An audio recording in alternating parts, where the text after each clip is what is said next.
이재명 대통령이 결국 현금 살포를 선택을 했습니다.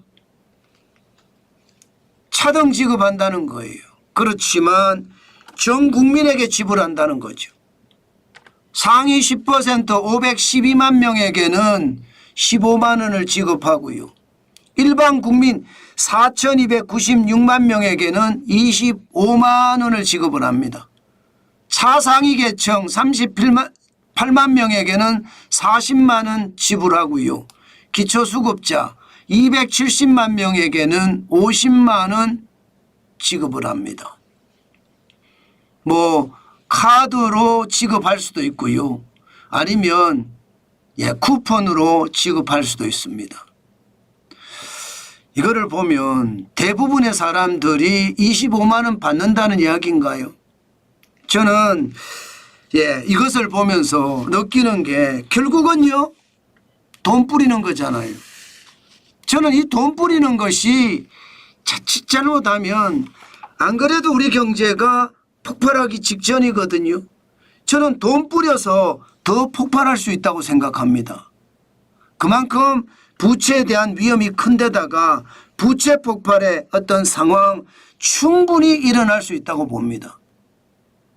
게다가 민생 회복 소비 쿠폰만 15만 원에서 50만 원까지 뿌리는 게 아닙니다. 이번 추경이 전체적으로 보면 30조 5천억 원인데 전부 다 돈 뿌리는 내용이에요. 경기 진작을 위해서 15조 2천억 원을 뿌린다는데 이게 11조 3천억 원을 소비여력 보강이거든요. 이 중에 민생 회복 소비 쿠폰이 10조 3천억 원입니다. 게다가 건설 경기 활성화에 2조 7천억 원, 신사업 추진 촉진에 1조 2천억 원이거든요. 게다가 민생 안정을 위해서 뿌리는 것도 다 돈 뿌리는 겁니다. 물가 안정, 취약계층 지원, 지방재정 보강 2조 원, 구직급여라든가 이게 돈 주는 거죠. 청년들에게. 아니면 실업자들에게 돈 주는 거예요. 고용 안정화를 위해서 1조 6천억 원. 그리고 소상공인 채무 조정을 위해서 1조 4천억 원. 그리고 세입 경정이 10조 3천억 원이에요. 이것도 보면 결국 말입니다. 돈 뿌리는 것을 미리 확보해 두자 이런 얘기예요. 저는 돈 뿌리는 게 굉장히 심각해질 거라고 봐요. 이렇게 돈을 엄청나게 뿌리댄다는 이야기죠. 지금 보시면 여러분 30조 5천억 원이라는 추경 이번에 뿌리는 돈이거든요. 당초에는 21조 플러스 알파라고 이야기가 나왔지만 결국은 30조 5천억 원을 뿌립니다. 그러면 윤석열 정부 때 야당의 강요에 의해서 13조 8천억 원을 뿌렸잖아요. 그러면 전체적으로 말은 35조 뿌린다고 해놓고 실질적으로는 45조 뿌리는 거예요. 거짓말하고 있는 거예요. 원래 그들은요 거짓말을 밥 먹듯이 합니다. 그렇기 때문에 별로 놀랄 일도 아니에요. 돈 뿌리는 것도 솔직히 어떻게 뿌리는지 봐야 될 것 같아요. 워낙 말입니다. 내 편만 챙기니까. 물론 그러지 않을 거라고 저는 믿지만 워낙 거짓말을 잘하는 정부라서 앞으로 저는 어떤 일이 벌어질지 솔직히 두렵기만 합니다. 중요한 것은요 국민들에게 제대로 설명을 안 해줘요. 그냥 돈 뿌리는 것만 이야기해요. 돈 뿌리는 것. 한번 보실래요? 제가 추경이 이렇게 되면 여러분 결국 이거 빚내서 뿌리는 거거든요. 빚내서 뿌린다고 생각을 해보세요. 빚내서 뿌리는 게 국고채 발행입니다. 지금 보시는 것처럼 그래프가 장난이 아니죠. 박근혜 대통령이 끝나고 나서 2017년에 보면 연간 채권 발행액이 100조 8천억 밖에 안 됩니다. 그런데 올해 2025년 1차 2차 추경까지 포함을 하면 채권 발행액이 229조 8천억 원이에요. 미쳤죠. 게다가 국고채 발행 잔액이 1178조 2천억 원입니다. 이거 진짜 난리 난 거예요. 진짜 난리 난 겁니다. 예, 여러분 이거 자칫 잘못하면 진짜 무너진다는 거예요. 아니 그나마 말입니다. 그나마 윤석열 정부에서 좀 줄여줬는데 문재인 정부처럼 닮아가는 거예요. 문재인 정부 보세요. 2019년에 101조 7천억까지 적게 뿌리다가 2020년 115조 3천억 원의 채권을 발행을 했지요. 그리고 2021년에 180조 5천억 원을 발행을 했습니다. 그리고 나서 2022년에 168조 6천억 원. 이제는 돈 뿌리는 게 너무너무 쉬워. 와, 여러분 이거 보세요. 괜찮겠습니까? 저는 괜찮다고 생각하지 않거든요. 지금 이대로면 박살납니다. 돈 뿌려서 돈 찍어서 빚내서 여러분 계속 퍼주는 거니까. 여러분 생각을 해보세요. 경제 주체 이러면 가계와 기업과 정부예요. 그런데 우리가 그냥 쉽게 알 수 있는 가계를 보자고요. 가게에서 돈 빌려서 계속 쓰면 나중에 어떤 일이 벌어지나요? 내가 살던 집도 날리고, 그죠? 결국은 돈 빌려서 계속 쓰다 보면 길거리로 나앉게 되는 게 가게예요, 가게. 기업은요, 그냥 망하는 거죠. 돈 뿌려서 계속 쓰다가 좀비 기업으로 계속 남다가 벌어서 이자도 못 갚고 원금도 못 갚다가 결국 기업이 무너지는 거잖아요. 정부는 그렇게 안 될까요? 정부도 똑같습니다. 돈 빌려서 계속 하잖아요. 그러면 나라 부채는 쌓이고 나라 부채를 감당하지 못해서 부채 폭발이 일어나서 베네수엘라처럼 되는 건 시간 문제라는 뜻이에요. 예상했던 일이기는 하지만 너무 심각하죠. 이 그래프를 보세요, 여러분. 그래프를. 문재인 대통령이 얼마나 망치는지, 지금 이재명 대통령이 얼마나 망치고 있는지. 저는 이거 진짜 심각하게 봅니다. 그만큼 돈 뿌리는 거 최악이에요. 실제적으로 보면 나라 살림이 올해도 현재까지 말입니다. 110조 4천억 원이 됩니다. 110조 4천억 원. 관리재정 수지는 순 나라 경제 지표거든요.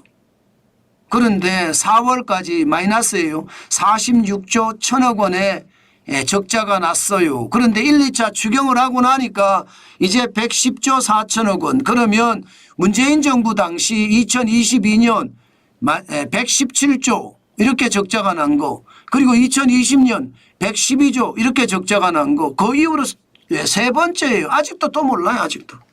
아직도 이재명 대통령은 기본적으로 추경이 너무 적지 않나 이렇게 이야기했거든요. 덧버릴 것 같아요. 이거 저는 박살난다고 봅니다. 완전히 초토화된다고 봅니다. 그만큼 심각하다 이렇게 생각하는 거죠. 그러면 나라 부채는 이제 50% 넘어가는 건 시간 문제입니다. 2025년 올해 말입니다. 올해 그냥 현재 기준으로 연말에 얼마가 부채가 될 거라고 예상을 하나 하면 1300조 6천억 원이 1300조 6천억 원. 순간적으로 엄청나게 늘어나죠.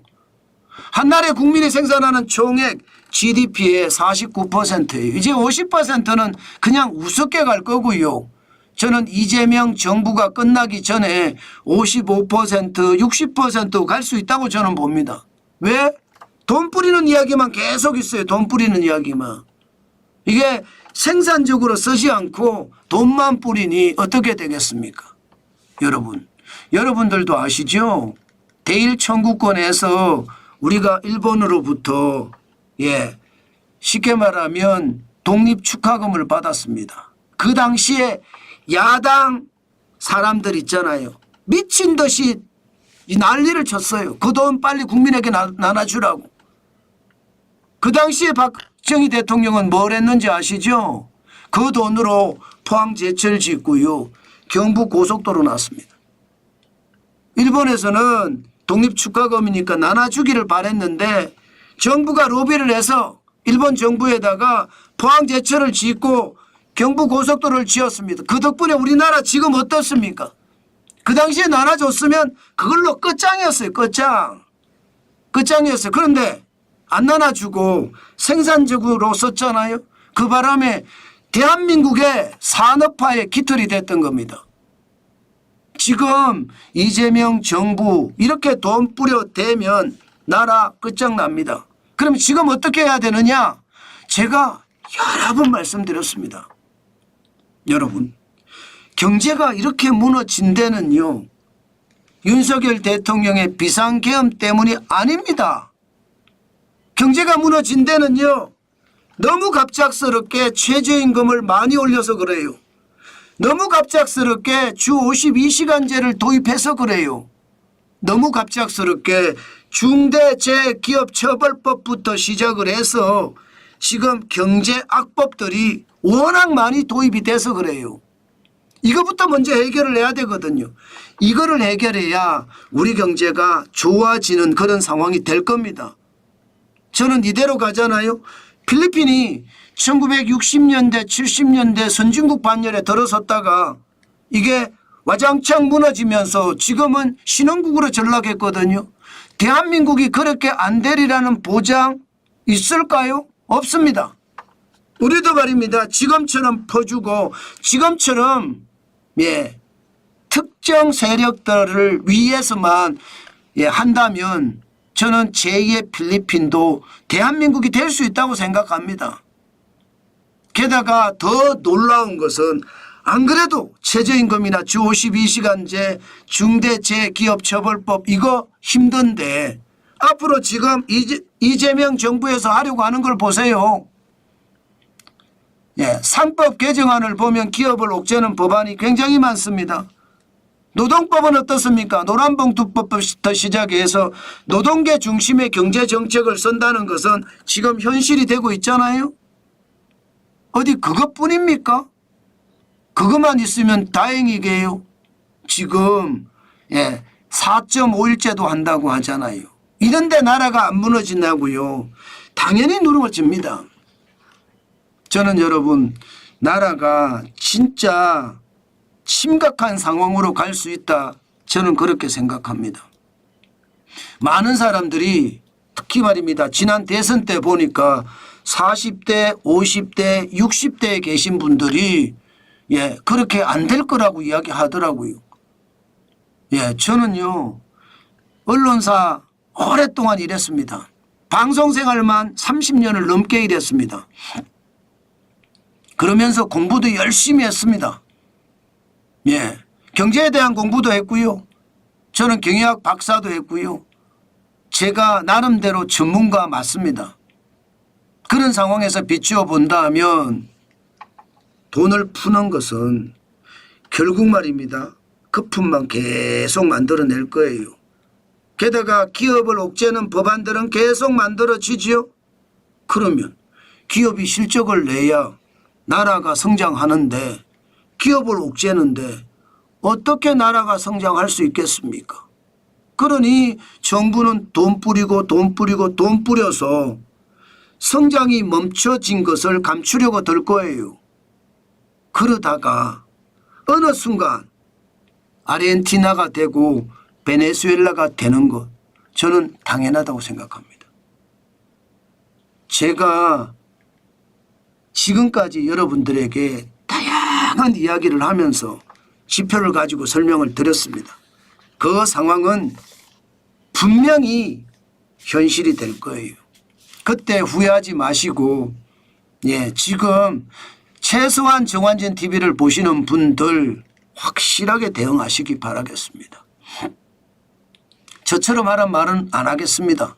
제가 틀릴 수도 있으니까요. 그러나 저는 지금 미국 시장에 이미 투자를 시작을 했습니다. 달러를 보유했다는 뜻이에요. 그렇지 않고 계속해서 돈 퍼주는 것만 보고 있다가 어느 순간 무너질 때 그때 큰 충격이 온다는 거 다시 한번 강조해서 드리겠습니다.